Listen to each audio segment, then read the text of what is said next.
ನಮಸ್ತೆ ವೀಕ್ಷಕರೇ. ಇವತ್ತಿನ ಸಂಚಿಕೆಯಲ್ಲಿ ಒಂದು ಆಯುರ್ವೇದಿಕ್ ಸಸ್ಯ ಮತ್ತು ಬಳ್ಳಿ, ಇದು ಏನಂದರೆ ಶಂಖಪುಷ್ಪ. ಇದ್ರ ಬಗ್ಗೆ ನೀವು ಸುಮಾರು ಕೇಳಿದ್ದೀರಾ, ತಿಳ್ಕೊಂಡಿದ್ದೀರಾ. ಇದ್ರ ಬಗ್ಗೆ ಇನ್ನು ಹೆಚ್ಚಿನ ಮಾಹಿತಿ ತಗೊಳ್ಳೋಣ. ನಮ್ಮ ಗುರುಗಳನ್ನ ಈ ಕಾರ್ಯಕ್ರಮಕ್ಕೆ ಬರಮಾಡ್ಕೊಳ್ಳೋಣ. ಬನ್ನಿ, ಅವ್ರನ್ನ ನಮ್ಮ ಕಾರ್ಯಕ್ರಮಕ್ಕೆ ಬರಮಾಡ್ಕೊಳ್ಳೋಣ. ನಮಸ್ತೆ ಗುರುಜಿ. ನಮ್ಮ ಇವತ್ತಿನ ಸಂಚಿಕೆಯಲ್ಲಿ ಶಂಖಪುಷ್ಪದ ಬಗ್ಗೆ ನೀವು ಇನ್ನೂ ತುಂಬ ಮಾಹಿತಿಗಳನ್ನ ಕೊಡಬೇಕು ಅಂತ ಕೇಳ್ಕೊತಾ ಇದ್ದೀನಿ. ನಮ್ಮ ವೀಕ್ಷಕರಿಗೆ ಅದ್ರ ಬಗ್ಗೆ ಏನು ಉಪಯೋಗ ಇದೆ, ಅದರ ಬಗ್ಗೆ ಏನು ತಿಳ್ಕೊಬೋದು ನಾವು ಅನ್ನೋದನ್ನು ಹೇಳ್ಕೊಡಿ ಗುರುಜಿ ನಮ್ಮ ವೀಕ್ಷಕರಿಗೆ. ಓಂ ಶಾಂತಿ. ವೀಕ್ಷಕರ ಅಭಿಮಾನಿಗಳೇ, ಭಕ್ತರೇ, ಗುರುಮಕ್ಕಳೇ, ನಿಮ್ಮೆಲ್ಲರಿಗೂ ಶ್ರೀ ಗೌರಿ ಗಣೇಶ ಹಬ್ಬದ ಪ್ರಯುಕ್ತ ಶುಭಾಶಯಗಳು. ಮೊದಲಿಗೆ ನಾನು ಹೇಳ್ತಾ ಇದ್ದೀನಿ, ನಿಮ್ಮದೇ ಆದ ಹೋಮ ಸನ್ಯಾಸ್ 2012 ಈ ಚಾನಲ್ ಇರುತ್ತೆ. ಇಲ್ಲಿವರೆಗೂ ನಡೆಸ್ಕೊಂಡು ಬಂದಿದ್ದೀರಾ, ನಿಮ್ಮೆಲ್ಲರೂ ಒಳ್ಳೆಯದಾಗಲಿ. ಹಾಗೇ ಇವತ್ತಿನ ಒಂದು ಕಾರ್ಯಕ್ರಮ, ಅದಕ್ಕೆ ಪ್ರಶ್ನೆಗಳನ್ನು ಪುಷ್ಪರಾಣಿ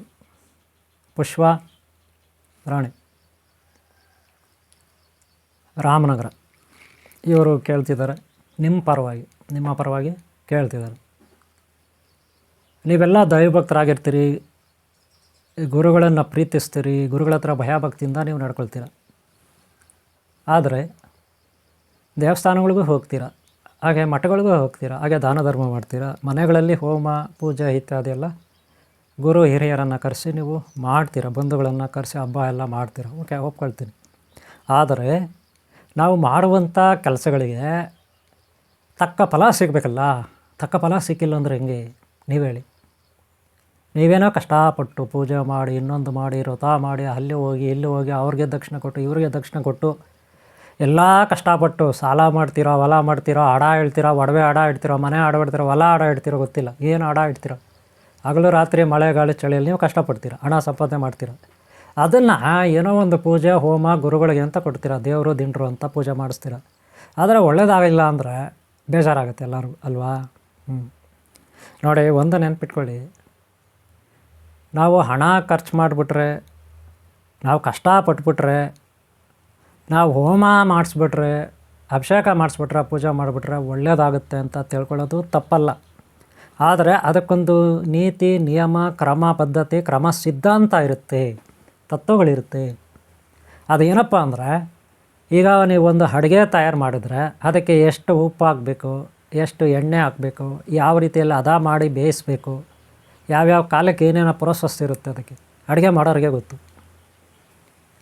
ಅವರ ಆ ಒಂದು ಮೆಥಡಲ್ಲಿ ಮಾಡಿದ್ರೇ ಆ ಪಲಾವ್ ಆಗಲಿ, ಅನ್ನ ಆಗಲಿ, ಮುದ್ದೆ ಆಗಲಿ, ಸಾಂಬಾರಾಗಲಿ, ಏನೋ ಒಂದು ಚಿತ್ರಾನ್ನ, ಉಪ್ಪಿಟ್ಟು, ಏನೋ ಒಂದು ಕೇಸರಿ ಭಾತ್, ಏನೋ ಒಂದು ಅದಕ್ಕೊಂದು ಮೆಥಡ್ ಇರುತ್ತೆ. ಆ ಮೆಥಡ್ನಲ್ಲಿ ಮಾಡಿದ್ರೆ ಅದು ಚೆನ್ನಾಗಿರುತ್ತೆ.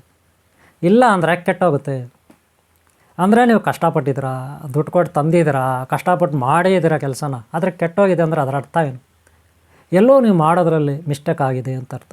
ಹಾಗೆ ಗುರುಗಳಾಗಲಿ, ದೇವರಾಗಲಿ, ಮಠಗಳಾಗಲಿ, ಮಂದಿರಗಳಾಗಲಿ, ಇನ್ನೊಂದಾಗಲಿ ಮತ್ತೊಂದಾಗಲಿ, ಅಲ್ಲಿ ಒಂದು ಒಳ್ಳೆಯ ನಿಯಮ ಇರುತ್ತೆ. ಏನಪ್ಪ ಅಂದರೆ ಒಂದು ಕ್ರಮ ಸಿದ್ಧಾಂತ.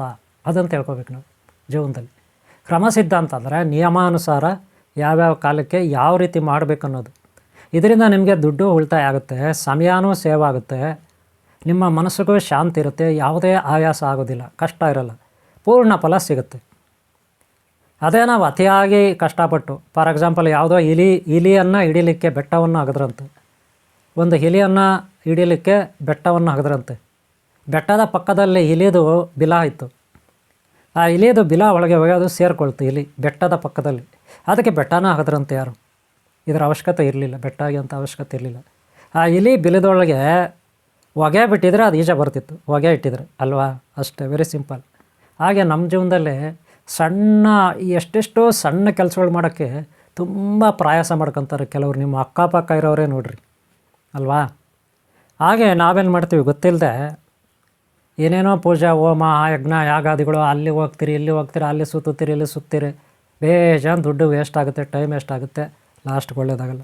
ಇದಕ್ಕೆ ಕಾರಣ ನಾವು ಮಾಡ್ತಾ ಇರೋ ಕ್ರಮ ಸಿದ್ಧಾಂತ ಸರಿಯಿಲ್ಲ ಅಂತ ಅರ್ಥ ಆಯಿತು, ವಿಧಿ ವಿಧಾನಗಳು ಸರಿಯಿಲ್ಲ ಅಂತ ಅರ್ಥ ಆಯಿತು.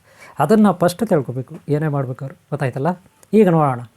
ಶಂಖಪುಷ್ಪ ಶಂಖಪುಷ್ಪ ಅಥವಾ ಅಪರಾಜಿತ ಹೂ ಅಂತ. ಅಪರಾಜಿತ ಹೂ. ಶಂಖಪುಷ್ಪ ಅಂದರೆ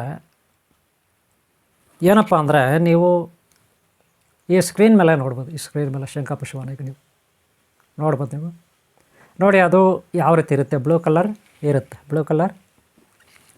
ಇರುತ್ತೆ. ಎಲೆಗಳು ಹಸಿರು ಇರುತ್ತೆ. ಈ ಎಲೆಗಳು ಇದ್ರದ್ದು ಗಿಡ ಬಳ್ಳಿ ಥರ ಹೋಗುತ್ತೆ.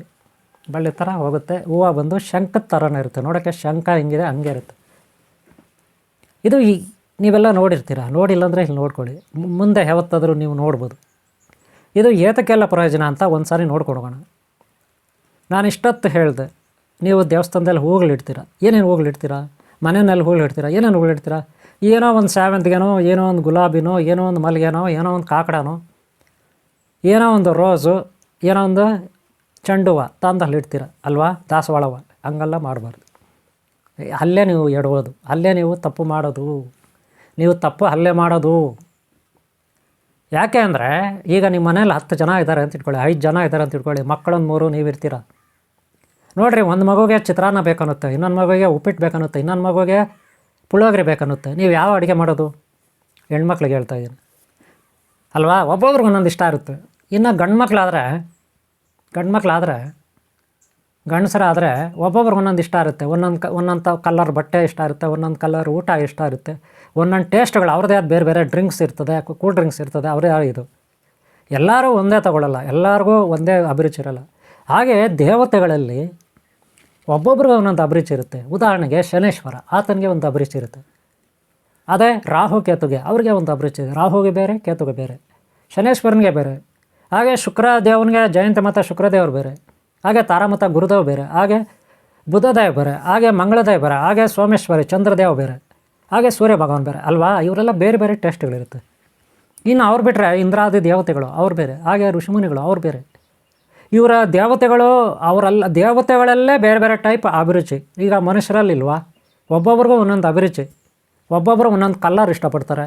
ಕಲರುಗಳು, ಬಟ್ಟೆ ಇರ್ಬೋದು, ಗಾಡಿಗಳಿರ್ಬೋದು, ಏನೇ ಆಗಲಿ. ಹಾಗೆ ಒಬ್ಬೊಬ್ಬರು ಒಂದೊಂದು ಊಟ ಇಷ್ಟಪಡ್ತಾರೆ, ಟೇಸ್ಟ್ಗಳು. ಒಬ್ಬೊಬ್ಬರು ಒಂದೊಂದು ಡ್ರಿಂಕ್ಸ್ ಇಷ್ಟಪಡ್ತಾರೆ.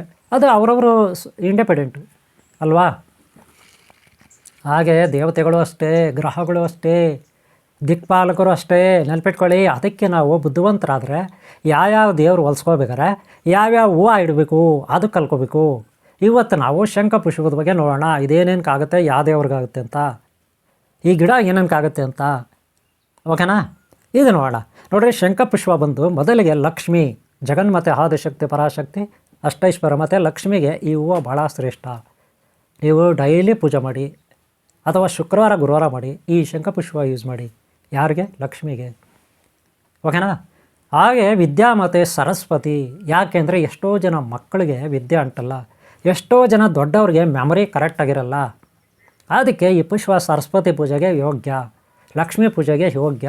ಅಷ್ಟೇ ಅಲ್ಲ ರೀ, ವಿಘ್ನೇಶ್ವರನ ಪೂಜೆಗೂ ಒಳ್ಳೆ ಬ್ರೈನ್ ಇಂಪ್ರೂವ್ ಆಗಬೇಕಂದ್ರೆ, ನಮ್ಮ ಮೆದುಳಿದೆಯಲ್ಲ ಮೆದುಳು ಅದು ಇಂಪ್ರೂವ್ ಆಗಬೇಕಂದ್ರೆ, ಮೆಮೊರಿ ಎಲ್ಲ ಕರೆಕ್ಟಾಗಿರ್ಬೇಕಂದ್ರೆ, ತಲೆನೋವು ಬರಬಾರ್ದು ಅಂದರೆ, ಜ್ಞಾಪಕ ಶಕ್ತಿ ಕರೆಕ್ಟಾಗಿರ್ಬೇಕಂದ್ರೆ, ನಮ್ಮ ಬ್ರೈನ್ ಒಟ್ಟಿನಲ್ಲಿ ಇಂಪ್ರೂವ್ ಆಗಬೇಕು. ಅದಕ್ಕೆ ಶಂಖಪುಷ್ಪ.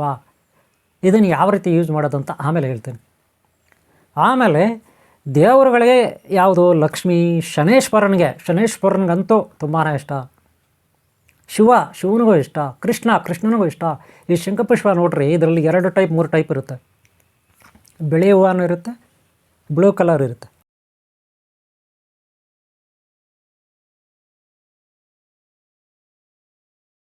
ಎರಡು ಟೈಪ್ 3 ಟೈಪ್ ಇರುತ್ತೆ, ಬೇರೆ ಬೇರೆ ಕಲರ್ ಶಂಖಪುಷ್ಪನಲ್ಲಿ. ಕಲರ್ ನೋಡ್ಕೊಳ್ಳಿ, ಬ್ಲೂ ಕಲರ್, ವೈಟ್ ಕಲರ್, ಆ ಥರ ಇರುತ್ತೆ. ನೀವು ಶನೇಶ್ವರ, ಕೃಷ್ಣ, ಶಿವ ಇವ್ರಿಗೆಲ್ಲ ಬ್ಲೂ ಕಲರ್ ಯೂಸ್ ಮಾಡಿ. ಸರಸ್ವತಿ ಪೂಜೆ ಮಾಡುವಾಗ ವೈಟ್ ಕಲರ್ ಯೂಸ್ ಮಾಡಿ. ಇದರಿಂದ ವಿದ್ಯೆ, ತಾರಾಮತ ಗುರುದೇವ್, ಬ್ರಹ್ಮಾಜಿ, ಸರಸ್ವತಿ ಇವ್ರಿಗೆಲ್ಲ ವೈಟ್ ಕಲರ್ ಇಷ್ಟ ಆಗುತ್ತೆ. ಇನ್ನು ಬ್ಲೂ ಕಲರ್ ಬಂದು ಮಹಾಲಕ್ಷ್ಮಿ, ಆಮೇಲೆ ಶಿವ, ಕೃಷ್ಣ ಅಂದರೆ ವಿಷ್ಣು, ಅನಂತ ಪದ್ಮಾವತಿ, ಅನಂತ ಪದ್ಮನಾಭಸ್ವಾಮಿ, ಅನಂತ ಲಕ್ಷ್ಮಿ, ಗೊತ್ತಾಯ್ತಲ್ಲ, ಇವ್ರಿಗೆಲ್ಲ ಯೂಸ್ ಆಗುತ್ತೆ. ಇದು ನೀವು ಪೂಜೆ ಮಾಡುವಾಗ ಆ ಹೂಗಳನ್ನು ಯೂಸ್ ಮಾಡಿ. ತುಂಬ ನಿಮಗೆ ಒಂದು ಆಕರ್ಷಣೀಯ ಶಕ್ತಿ, ಪಾಸಿಟಿವ್ ಎನರ್ಜಿ, ದೈವತ್ವ ನಿಮಗೆ ಲಭಿಸುತ್ತೆ. ಇದು ಒಂದು. ಎರಡನೇದೇನಪ್ಪ ಅಂದರೆ, ನಮ್ಮ ಮೆದುಳು ಇಂಪ್ರೂವ್ ಆಗುತ್ತೆ, ಮೆಮೊರಿ ಇರುತ್ತೆ, ತಲೆನೋವು ಹೋಗುತ್ತೆ, ಮಾನಸಿಕ ಒತ್ತಡ ಕಡಿಮೆ ಆಗುತ್ತೆ, ಚೆನ್ನಾಗಿ ನಿದ್ರೆ ಬರುತ್ತೆ. ಆಮೇಲೆ ನಮ್ಮ ಹೃದಯ, ಶ್ವಾಸಕೋಶ ಇದೆಲ್ಲ ಆಗುತ್ತೆ. ನಮ್ಮ ಶರೀರದಲ್ಲೇ ಕರುಳುಗಳು, ಆಹಾರ ಒಳಗೆ ಏನೋ ಹೊಟ್ಟೆ ಕೆಟ್ಟೋಗಿದೆ ಅಂತಾರಲ್ಲ, ಅದೆಲ್ಲ ಶುದ್ಧವಾಗುತ್ತೆ. ಇದಕ್ಕೇನು ಮಾಡ್ಬೇಕಂದ್ರೆ ಆ ಹೂಗಳಿರುತ್ತಲ್ಲ, ಆ ಹೂಗಳನ್ನ ಒಣಗಿಸಿಟ್ಕೋಬೇಕು. ಒಣಗಿಸಿ ಒಂದು ಒಳ್ಳೆ ಶುದ್ಧವಾದ ಬಾಟ್ಲೆಲ್ಲ ಇಟ್ಕೋಬೇಕು. ಆಮೇಲೆ ಬೇಕಾದಾಗ ಒಂದು ಹೂವು ಸಾಕು, ಒಂದು ಹೂವು ತಗೊಳ್ಳಿ. ಅದು ಒಣಗಿರುತ್ತೆ, ಒಣಗಿಸಿ ಅದರೊಳಗಡೆ ಆಗಿರ್ತೀರ ಬಾಟ್ಲಲ್ಲಿ. ಒಂದು ಹೂವು ತಗೊಳ್ಳಿ, ಒಂದು ಪಾತ್ರೆಯಲ್ಲಿ ನೀರಿಡಿ, ಒಂದು ಪಾತ್ರೆಯಲ್ಲಿ ಸ್ವಲ್ಪ ನೀರಿಡಿ, ಒಂದು ಲೋಟ ಅಷ್ಟು ನೀರು, ನಿಮ್ಗೆ ಎಷ್ಟು ಬೇಕಷ್ಟು. ಆ ಹೂವನ್ನ ಅದರಲ್ಲಿ ಹಾಕಿ, ಕಲ್ಲು ಚಕ್ರೆ ಹಾಕಿ ನೆನಪಿಟ್ಕೊಳ್ಳಿ, ಕಲ್ಲು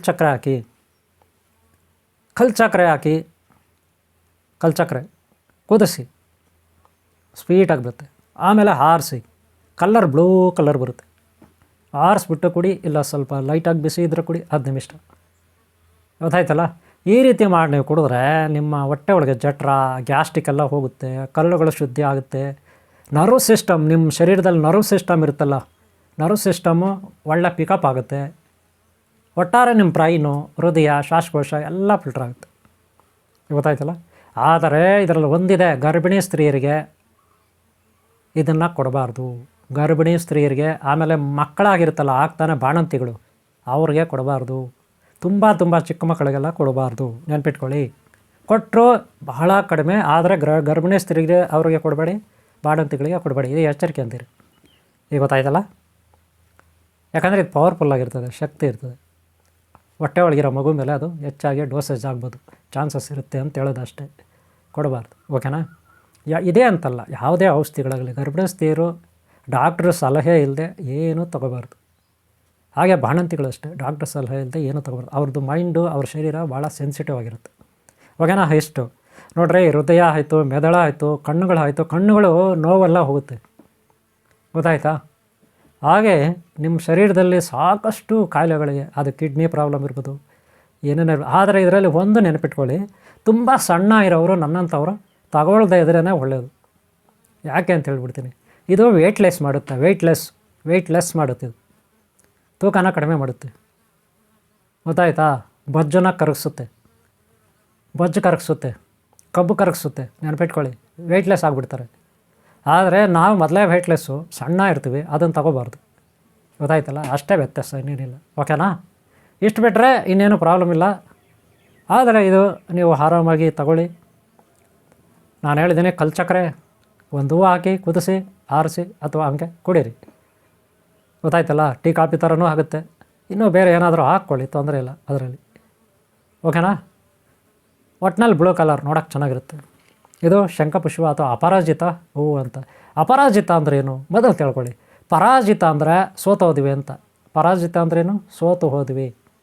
ಅಪರಾಜಿತ ಅಂದ್ರೇನು? ಗೆದ್ದಿದ್ದೀವಿ ಅಂತ. ಈಗ ಅರ್ಥ ಆಯ್ತಾ? ಸೋತಿಲ್ಲ ಅಂತ ಅಪರಾಜಿತ ಅಂತ. ಅದಕ್ಕೆ ಇದನ್ನು ಅಪರಾಜಿತ ಹೂವು ಅಂತ ಕರೀತಾರೆ ಆಯುರ್ವೇದಿಕಲ್ಲಿ, ಹಳೆಯ ಕಾಲದಿಂದ ಸನಾತನ ಧರ್ಮದಲ್ಲಿ. ಈಗ ಗೊತ್ತಾಯ್ತಲ್ಲ? ಶಂಖಪುಷ್ಪ ಅಥವಾ ಅಪರಾಜಿತ ಹೂವು. ಆದರೆ ನೆನಪಿಟ್ಕೊಳ್ಳಿ, ನಮಗೆ ಸೋಲೇ ಇರಲ್ಲ ಜೀವನದಲ್ಲಿ. ಅದಕ್ಕೇನು ಮಾಡಬೇಕು? ನಿಮ್ಮ ಮನೆಗಳ ಹತ್ರ ಒಂದೊಂದು ದಿಕ್ಕಿನಲ್ಲಿ ಕುಬೇರ ಆಕರ್ಷಣೆ, ಕುಬೇರ ಮಹಾತ್ಮನ ಆಕರ್ಷಣೆ ಆಗುತ್ತೆ. ಅಂದರೆ ಲಕ್ಷ್ಮಿ. ಉತ್ತರ ದಿಕ್ಕಿನಲ್ಲಿ ಒಂದು ಪಾಟ್ ಇಡಿ, ಗೊತ್ತಾಯ್ತಲ್ಲ? ಉತ್ತರ ದಿಕ್ಕಿನಲ್ಲಿ ಒಂದು ಪಾಟು. ನೀವು ಹಣ ಬೇಕು ಅಂದರೆ, ಸಮಸ್ಯೆಗಳ ಬಗ್ಗೆ ಇರಬೇಕು, ಶನೇಶ್ವರ ಕಷ್ಟಗಳಿಂದ ಮುಕ್ತಿ ಆಗಬೇಕಂದ್ರೆ ದಕ್ಷಿಣ ದಿಕ್ಕಿನಲ್ಲಿ, ನಿಮ್ಮ ಮನೆಯ ದಕ್ಷಿಣ ದಿಕ್ಕಿನಲ್ಲಿ ಒಂದು ಪಾಟ್ನಲ್ಲಿ ಬೆಳೆಸಿ, ಗಿಡನ ಪಾಟ್ನಲ್ಲಿ ಬೆಳೆಸಿ. ಹಾಗೆ ನಿಮಗೆ ಒಳ್ಳೆ ಜ್ಞಾನ ಬೇಕು, ಸೂರ್ಯ ಭಗವಾನ ಸಹಾಯ ಬೇಕು ಅಂದರೆ ವಿದ್ಯೆ, ಸೂರ್ಯ ಭಗವಾನ ಪೂರ್ವದ ದಿಕ್ಕಿನಲ್ಲಿ ಇಡಿ ಒಂದು ಪಾಟು. ಅದೇ ಪಾಟ್ನ ನೀವು ಚೇಂಜ್ ಮಾಡ್ಬೋದು ಪದೇ ಆ ಕಡೆ ಈ ಕಡೆ. ಇಲ್ಲ ನಮ್ಗೆ ಒಟ್ಟಿಗೆ ಬರಲಿ ಎಲ್ಲ ಅಂದರೆ ಎಲ್ಲ ಕಡೆ ನಾನು ಪಾಟ್ ಇಡ್ರಿ, ಯಾರು ಬೇಡ ಅಂತಾರೆ. ಆದರೆ ಆದಷ್ಟು ಆ ಗಿಡಕ್ಕೆ ಪೂಜೆ ಮಾಡಿ, ಹೂವು ತಗೊಳ್ಳಿ. ಶುಕ್ರವಾರ ಹೂವು ಕೀಳಬೇಡಿ, ಗುರುವಾರನೇ ಕಿತ್ತಿಕೊಳ್ಳಿ ಶುಕ್ರವಾರ ಪೂಜೆಗೆ, ಗೊತ್ತಾಯ್ತಾ? ಯಾವುದೇ ಗಿಡದಲ್ಲಿ ಶುಕ್ರವಾರ ಕೀಳಕ್ಕೆ ಹೋಗ್ಬೇಡಿ. ಮತ್ತು ಇದರಲ್ಲಿ ಕಾಯಿ ಬಿಡುತ್ತೆ, ಸಣ್ಣ ಕಾಯಿ, ಅದರಲ್ಲಿ ಬೀಜ ಇರುತ್ತೆ, ಅದನ್ನು ಪುಡಿ ಮಾಡಿ ಇಟ್ಕೊಳ್ಳಿ. ಮೈ ಮೇಲೆ ಗುಳ್ಳೆಗಳು, ಮುಖದ ಮೇಲೆ ಗುಳ್ಳೆಗಳು, ಅಲರ್ಜಿ ಇದೆಲ್ಲ ಆಗುತ್ತೆ, ಚರ್ಮ ರೋಗಗಳು. ಇದಕ್ಕೆಲ್ಲ ಈ ಬೀಜ ಇರುತ್ತಲ್ಲ, ಆ ಪುಡಿ ಮಾಡಿ ಇಟ್ಕೊಳ್ಳಿ, ಗಂಧದ ಥರ ಬರುತ್ತೆ, ಗೊತ್ತಾಯ್ತಲ್ಲ? ಆ ಪುಡಿನ ಬೇಕಾದ್ರೆ ನೀವು ಕುದಿಸಿ ಕುಡಿಬೋದು. ಅಥವಾ ಇದರ ಕಾಂಡ ಅಲ್ಲಿರುತ್ತಲ್ಲ, ಬಳ್ಳಿ ಥರ, ಅದು ಆ ಬಳ್ಳಿ ಥರ ಇರೋದನ್ನು ನೀವು ಒಣಗಿಸಿಟ್ಕೋಬೋದು. ಅದನ್ನು ಎಲ್ಲ ಚೆನ್ನಾಗಿ ಹರಿದು ತೇದು ಗಂಧದ ಥರ ಮಾಡಿ ಎಲ್ಲೆಲ್ಲಿ ಚರ್ಮ ರೋಗ ಇದೆ ಅದಕ್ಕೆಲ್ಲ ಇಟ್ಕೋಬೋದು. ಗುಳ್ಳೆಗಳಿರುತ್ತೆ ಮುಖದ ಮೇಲೆ ಅದಕ್ಕೆಲ್ಲ ಇಟ್ಕೋಬೋದು. ಆ ಸೊಪ್ಪು ಎಲೆ ಹೂವು ಎಲ್ಲ ಕೂಡ ನೀವು ಗಂಧದ ಥರ ಮಾಡಿ ಪೇಸ್ಟ್ ಮಾಡಿ ಇಟ್ಕೋಬೋದು. ಚರ್ಮದ ರೋಗ ಹೋಗುತ್ತೆ, ನೆನ್ಪಿಟ್ಕೊಳ್ಳಿ. ಗೊತ್ತಾಯ್ತಲ್ಲ? ಗುಳ್ಳೆಗಳಾಗುತ್ತೆ, ಅಲರ್ಜಿ ಹೋಗುತ್ತೆ, ಈ ರೀತಿಯೆಲ್ಲ ಉಪಯೋಗ ಇರುತ್ತೆ. ನಿಮ್ಮ ಮನೆಗೆ ವಾಸ್ತು ಬೇಕಂದರೆ ಇದನ್ನು ಬಳಸ್ಕೊಳ್ಳಿ. ಪಾಠಗಳಲ್ಲಿ ಉಣಿ, ಒಂದೊಂದು ದಿಕ್ಕಿನಲ್ಲಿ ಗುರುಗಳು ಸಹಾಯ ಪಡೀರಿ. ಇದು ಇದರಲ್ಲಿ ಇರ್ತಕ್ಕಂಥದ್ದು ಮಹಿಮೆ, ಅಪಾರಾಜಿತ ಅಥವಾ ಶಂಖಪುಷ್ಪ. ಓಕೆನಾ? ಇದಕ್ಕೆ ನಾನು ನಿಮ್ಗೊಂದು ಬೀಜಾಕ್ಷರ ಮಂತ್ರ ಕೊಡ್ತೀನಿ, ಸ್ಕ್ರೀನ್ ಮೇಲೆ ಕೊಡ್ತೀನಿ, ನೋಡ್ಕೊಳ್ಳಿ.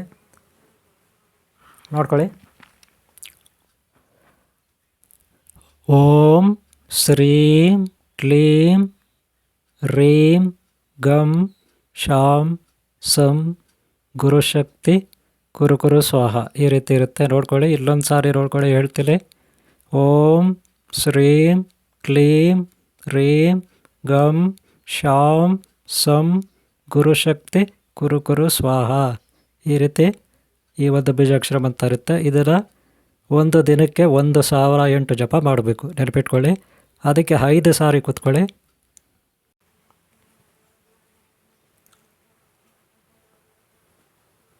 ನೋಡಿದ್ರಲ್ಲ ಬೀಜಾಕ್ಷರ ಮಂತ್ರ ನೋಡಿದ್ರಲ್ಲ. ಇದನ್ನು ನೀವು ನಿಮಗೆ ಹಣ ಬೇಕು ಅಂದರೆ, ಜೀವನದಲ್ಲಿ ಸುಖಭೋಗಗೊಳ್ಬೇಕಂದ್ರೆ ಬುಧವಾರ ನೀವು ನೈವೇದ್ಯ ಇಡಬೇಕು ಗಣಪತಿಗೆ.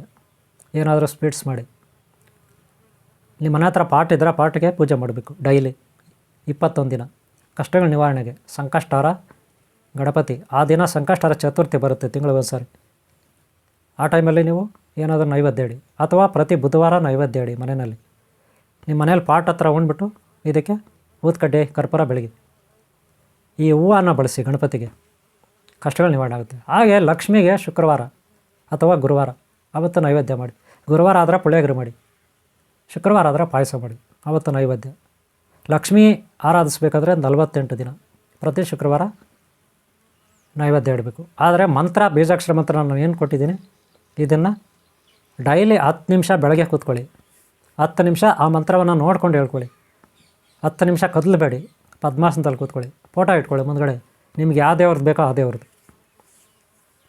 ಇದೇ ಮಂತ್ರ ಆಗುತ್ತೆ. ಓಕೆನಾ? ಆಮೇಲೆ 48 ದಿನ ಪ್ರತಿ ಶುಕ್ರವಾರ ಲಕ್ಷ್ಮಿಗಾದರೆ ಅಷ್ಟೈಶ್ವರ್ಯ ಮತ್ತು ಕುಬೇರ ಎಲ್ಲದಕ್ಕೂ ಆಗುತ್ತೆ. ಇನ್ನು ಶನೇಶ್ವರ ಅಂದರೆ ಪ್ರತಿ ಶನಿವಾರ ನೈವೇದ್ಯ ಮಾಡಬೇಕು. ಎಳ್ಳು ದೀಪ ಬರುತ್ತೆ. ಗ್ರಂಥಿ ಅಂಗಡಿಯಲ್ಲಿ ಕೇಳಿದ್ರೆ ಶನೇಶ್ವರನಿಗೆ ಎಳ್ಳು ದೀಪ, ಕೆಲವು ಕಾಯಿಗಳು ಬರುತ್ತೆ. ಹಾಗೆ ಎಳ್ಳಿನ ಎಣ್ಣೆ ಯೂಸ್ ಮಾಡಿ ಶನೇಶ್ವರಿಗೆ. ಈ ಹೂವು ಬ್ಲೂ ಕಲರ್ ಯೂಸ್ ಮಾಡಿ. ಆದರೆ ನಿಮ್ಮ ಮನೆಯಲ್ಲಿ ಶನೇಶ್ವರ ಫೋಟೋ ಇಟ್ಕೊಳ್ಳೋಂಗಿಲ್ಲ ಅಂತಾರೆ, ನಿಜ. ಆದರೆ ಶಿವ ಇರ್ತಾನಲ್ಲ, ಈಶ್ವರ, ಹನುಮಾನ್ ದೇವರು, ವೆಂಕಟೇಶ್ವರ ಸ್ವಾಮಿ, ಅವ್ರಿಗೆ ಆರಾಧಿಸ್ಬೋದು. ಅಥವಾ ದೇವಸ್ಥಾನಕ್ಕೆ ಹೋಗಿ ಈ ಹೂವನ್ನು ತೊಗೊಂಡೋಗಿ ಕೊಡ್ಬೋದು ನೀವು. ಓಕೆನಾ? ಈ ರೀತಿ ಇರುತ್ತೆ. ಹಾಗೆ ನಿಮ್ಗೆ ಬೇಕಾದ ದೇವ್ರನ್ನ ಆರಾಧಿಸ್ಬೋದು. ಈ ಹೂವು ಎಲ್ಲದಕ್ಕೂ ಆಗುತ್ತೆ. ಓಕೆನಾ? ಇಷ್ಟು ಮಾಡ್ಕೊಳ್ಳಿ, ನಿಮ್ಗೆ ಒಳ್ಳೆಯದಾಗುತ್ತೆ. ಈ ಮಂತ್ರವನ್ನು 48 ದಿನ ಪಠಣ ಮಾಡಿ. ಡೈಲಿ ಬೆಳಗ್ಗೆ 10 ನಿಮಿಷ, ಮಧ್ಯಾಹ್ನ 10 ನಿಮಿಷ, ಸಂಜೆ 10 ನಿಮಿಷ, ರಾತ್ರಿ 10 ನಿಮಿಷ, ಈ ರೀತಿ ಒಂದು ದಿನಕ್ಕೆ 5 ಸಾರಿ ಮಂತ್ರನ 10 ನಿಮಿಷ ಪಠಣ ಮಾಡ್ಕೊಳ್ಳಿ. ಖಂಡಿತ ನಿಮ್ಮ ಕಷ್ಟಗಳು ನಿವಾರಣೆ ಆಗುತ್ತೆ. ರೋಗಗಳಿಂದ, ದಾರಿದ್ರ್ಯದಿಂದ, ಶತ್ರುಬಾಧೆಯಿಂದ, ಕಷ್ಟ ಕಾರ್ಬಾಳದಿಂದ, ನಷ್ಟಗಳಿಂದ, ಜೀವನದಲ್ಲಿ ಆಗ್ತಕ್ಕಂಥ ನಷ್ಟಗಳ ಸಮಸ್ಯೆಗಳಿಂದ ಖಂಡಿತ ನೀವು ಮುಕ್ತರಾಗ್ತಾರೆ, ಯಾವುದೇ ಸಂದೇಹ ಇಲ್ಲ. ಗೊತ್ತಾಯ್ತಲ್ಲ? ಪುಷ್ಪ ರಾವಣ ಇರಬೇಕು ಇವ್ರ ಹೆಸರು. ಪುಷ್ಪ ಇವರು ರಾಮನಗರ. ಇವ್ರು ಕೇಳಿದ ಈ ಪ್ರಶ್ನೆ ನಿಮ್ಮ ಪರವಾಗಿ ನನಗೆ ಗೊತ್ತಿರೋದ್ರಲ್ಲಿ ಒಂದು ಅಷ್ಟು ಮಾಹಿತಿ ಕೊಟ್ಟಿದ್ದೀನಿ. ಇದು ಎಲ್ಲೆಂದರಲ್ಲಿ ಬೆಳೆಯುತ್ತೆ ಗಿಡ, ರಸ್ತೆ ಬದಿಗಳಲ್ಲಿ, ಅಲ್ಲಿ ಇಲ್ಲಿ ಕುರ್ಚಲು ಪ್ರದೇಶಗಳಲ್ಲಿ ಎಲ್ಲ ಬೆಳೆಯುತ್ತೆ. ತೊಗೊಂಡು ಬನ್ನಿ, ಅದರ ಬಳ್ಳಿ ತೊಗೊಂಡು ಬನ್ನಿ, ಇಲ್ಲ ಗಿಡ ತೊಗೊಂಡು ಬನ್ನಿ, ಮನೆಯಲ್ಲಿ ಉಣಿ, ಬೀಜ ತೊಗೊಂಡು ಬನ್ನಿ. ಎಲ್ಲಂದ್ರಲ್ಲಿ ಭಾಳ ಈಸಿಯಾಗಿ ಬೆಳೆಯುತ್ತೆ. ಉಪಯೋಗಿಸ್ಕೊಳ್ಳಿ. ನಮ್ಮ ಸನಾತನ ಹಿಂದೂ ಧರ್ಮ ಇದು ನಮಗೆ ಕೊಟ್ಟಿದೆ ಗಿಫ್ಟಾಗಿ. ಎಲ್ಲರಿಗೂ ಒಳ್ಳೆಯದಾಗಲಿ. ಏನಾದ್ರೂ ಕಾಮೆಂಟ್ ಬಾಕ್ಸಲ್ಲಿ ಬರೆಯೋದಿದ್ರೆ ಬರೀರಿ, ನನ್ನ ನಂಬರ್ ಇರುತ್ತೆ, ಕೇಳಿ. ಬೀಜಾಕ್ಷರ ಮಂತ್ರ ಉಪದೇಶ ತೊಗೋಬೋದು ನೀವು, ಇಲ್ಲ ಆನ್ಲೈನ್ ಕ್ಲಾಸಸ್ ಇರುತ್ತೆ, ನೀವು ಸೇರ್ಕೋಬೋದು. ಓಕೆನಾ? ಓಕೆ, ನಿಮ್ಗೆ ಇಷ್ಟ ಆದರೆ ವಿಡಿಯೋವನ್ನು ಲೈಕ್ ಮಾಡಿ. ಹಾಗೆ ಹಿಂದಿನ ಭಾಗಗಳು ನೋಡಿ, ಮುಂದಿನ ಭಾಗಗಳು ನೋಡಿ, ಸಬ್ಸ್ಕ್ರೈಬ್ ಆಗಿಲ್ಲ ಹಾಕ್ಕೊಳ್ಳಿ. ಎಲ್ಲರೂ ಒಳ್ಳೆಯದಾಗಲಿ. ಓಂ ಶಾಂತಿ, ಓಂ ಶಾಂತಿ, ಓಂ ಶಾಂತಿ. ಧನ್ಯವಾದಗಳು ಗುರುಜಿ. ನಮ್ಮ ವೀಕ್ಷಕರಿಗೆ ಇಷ್ಟೊಂದೆಲ್ಲ ಒಳ್ಳೆಯ ಉಪಯೋಗವಾಗುವಂಥ ಮಾಹಿತಿಗಳನ್ನ ಕೊಟ್ಟಿದ್ದಕ್ಕೆ ವೀಕ್ಷಕರ ಕಡೆಯಿಂದ ನಿಮ್ಗೆ ಹೃದಯಪೂರ್ವಕ ಧನ್ಯವಾದಗಳು. ನೋಡಿದ್ರಲ್ಲ ವೀಕ್ಷಕರೇ, ಎಷ್ಟೊಂದೆಲ್ಲ ಒಳ್ಳೆ ಮಾಹಿತಿಗಳನ್ನ ತಿಳ್ಕೊಂಡ್ವಿ. ಇದೇ ರೀತಿ ನಮ್ಮ ಮುಂದಿನ ಸಂಚಿಕೆಯನ್ನು ನೋಡ್ತಾ ಇರಿ. ಒಳ್ಳೊಳ್ಳೆ ಮಾಹಿತಿಗಳನ್ನ ಕೊಡ್ತಾ ಇರ್ತೀವಿ. ಅದನ್ನು ಫಾಲೋ ಮಾಡ್ಕೊಳ್ಳಿ. ನಮಸ್ಕಾರ.